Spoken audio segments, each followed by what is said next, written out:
எல்லாருக்கும் வணக்கம்.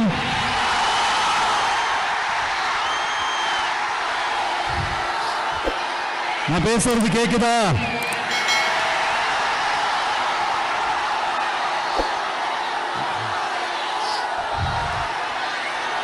அந்த காலத்துல போருக்கு போறதுக்கு முன்னாடி போர்ல ஜெயிக்கிறதுக்காக குலதெய்வம் கோயிலுக்கு போய் சாமியை கும்பிட்டு தான் போருக்கு போவாங்களாம்.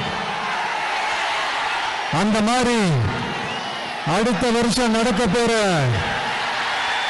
ஜனநாயக போருக்கு தயாராகிறதுக்கு முன்னாடி நம்ம மக்களை உங்க எல்லாரையும் பார்த்துட்டு போலான்னு வந்திருக்கிறேன்.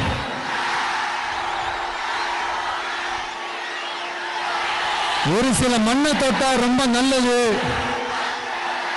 சில நல்ல காரியங்களை இந்த இடத்துல இருந்து தொடங்கினா நல்லதுன்ட்டு இந்த பெரியவங்கெல்லாம் சொல்லி நம்ம கேள்விப்பட்டிருப்போம் இல்லையா?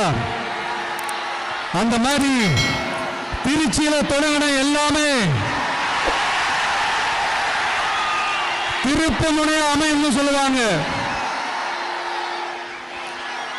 அதுக்கு நிறைய எக்ஸாம்பிள்ஸ் இருக்கு. லைக் அறிஞர் அண்ணா அவர்கள்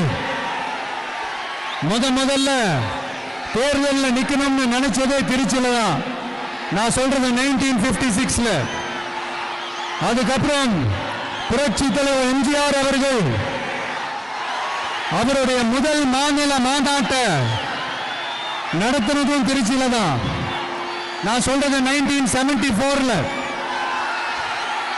அந்த மாதிரி திருச்சிக்குன்னு நிறைய வரலாறுகள் இருக்குது. நம்ம கொள்கை தலைவர் பெரியார் அவர்கள் வாழ்ந்த இடம், மலைக்கோட்டை இருக்கிற இடம்,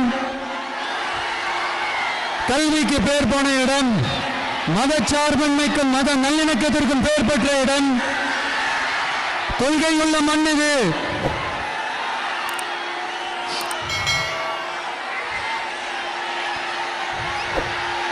அது மட்டும் இல்ல,